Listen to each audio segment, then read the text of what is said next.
ಸಂಪೂರ್ಣ carry over ಪದ್ಧತಿ ಮತ್ತು ಉಚಿತ ಬಸ್ ಪಾಸ್ಗೆ ಆಗ್ರಹಿಸಿ ಸರ್ವ ಕಾಲೇಜು ವಿದ್ಯಾರ್ಥಿ ಸಂಘ ಡಿಪ್ಲೊಮಾ ಕಾಲೇಜಿನ ವಿದ್ಯಾರ್ಥಿಗಳ ವತಿಯಿಂದ ಮಣಿಪಾಲದಲ್ಲಿ ಬೃಹತ್ ಪ್ರತಿಭಟನೆ ನಡೆಯಿತು. ಕ್ಯಾರಿ ಓವರ್ ಪದ್ಧತಿ ಮಾರ್ಪಾಡು ಮಾಡಿರುವ ಕಾರಣ ವಿದ್ಯಾರ್ಥಿಗಳ ಭವಿಷ್ಯಕ್ಕೆ ದೊಡ್ಡ ಪೆಟ್ಟು ನೀಡಿದಂತಾಗಿದೆ. ಕೂಡಲೇ ರಾಜ್ಯ ಸರ್ಕಾರ ಕ್ರಮ ಕೈಗೊಂಡು ಹಿಂದಿನಂತೆಯೇ ಕ್ಯಾರಿ ಓವರ್ ಪದ್ಧತಿ ಮುಂದುವರಿಸಬೇಕು ಎಂದು ವಿದ್ಯಾರ್ಥಿಗಳು ಒತ್ತಾಯಿಸಿದರು.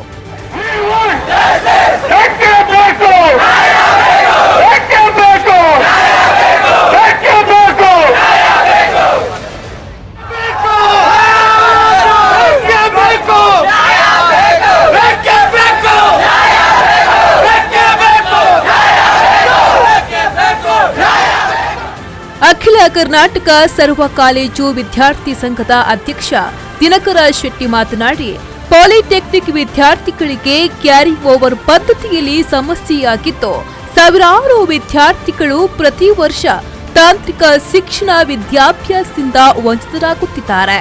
ಈ ಮೂಲಕ ವಿದ್ಯಾರ್ಥಿ ಸಂಪತ್ತನ್ನ ಕಾಲಲ್ಲಿ ತುಳಿಯುವ ಪ್ರಯತ್ನ ಮಾಡಲಾಗುತ್ತಿದೆ. ತಂತ್ರಜ್ಞಾನ ಕ್ಷೇತ್ರದಲ್ಲಿ ಬೆನ್ನೆಲುಬಾಗಿ ದುಡಿಯುವುದು ಪಾಲಿಟೆಕ್ನಿಕ್ ವಿದ್ಯಾರ್ಥಿಗಳು. ಇಂತಹ ವಿದ್ಯಾರ್ಥಿಗಳ ಭವಿಷ್ಯವನ್ನ ಹಾಳು ಮಾಡಬಾರದು. ಸರ್ಕಾರ ಹಿಂದಿನಂತೆಯೇ ಕ್ಯಾರಿ ಓವರ್ ಪದ್ಧತಿ ಮುಂದುವರಿಸಬೇಕು ಎಂದು ಒತ್ತಾಯಿಸಿದರು. ನಮ್ಮ ಆಲ್ ಕಾಲೇಜ್ ಯೂನಿಯನ್ ಸ್ಟಾರ್ಟ್ ಆಗಿದೆ.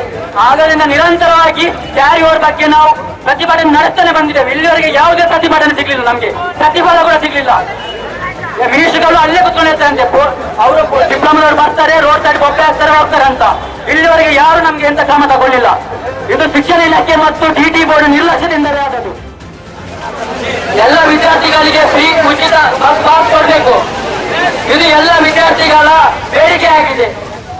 ಹಿಂದಿನ ಕ್ಯಾರಿ ಓವರ್ ಪದ್ಧತಿ ಮುಂದುವರಿಸಬೇಕು, ಉಚಿತ ಬಸ್ ಪಾಸ್ ನಮಗೆ ಬೇಕು ಎಂಬ ಘೋಷಣೆ ಕೂಗುವ ಮೂಲಕ ಜಿಲ್ಲಾಧಿಕಾರಿ ಕಚೇರಿವರೆಗೂ ಮೆರವಣಿಗೆ ಸಾಗಿ ಜಿಲ್ಲಾಧಿಕಾರಿಯವರಿಗೆ ಮನವಿಯನ್ನ ಸಲ್ಲಿಸಲಾಯಿತು.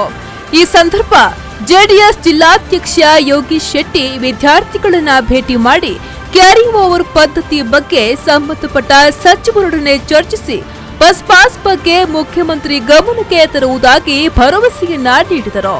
ವಿದ್ಯಾರ್ಥಿ ನಾಯಕರಾದ ಅಭಿರಾಜ್ ಸುವರ್ಣ, ಸಚಿನ್ ಬಂಗೇರ, ಪ್ರಜ್ವಲ್ ಶೆಟ್ಟಿ ಇನ್ನಿತರರು ಪ್ರತಿಭಟನೆಯಲ್ಲಿ ಭಾಗಿಯಾಗಿದ್ದರು.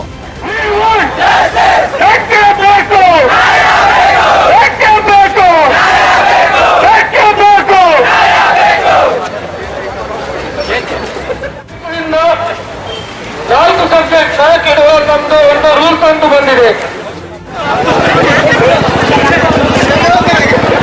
ಪಲ್ಲವಿ ಸಂತೋಷ್, ವಿ4 ನ್ಯೂಸ್, ಉಡುಪಿ.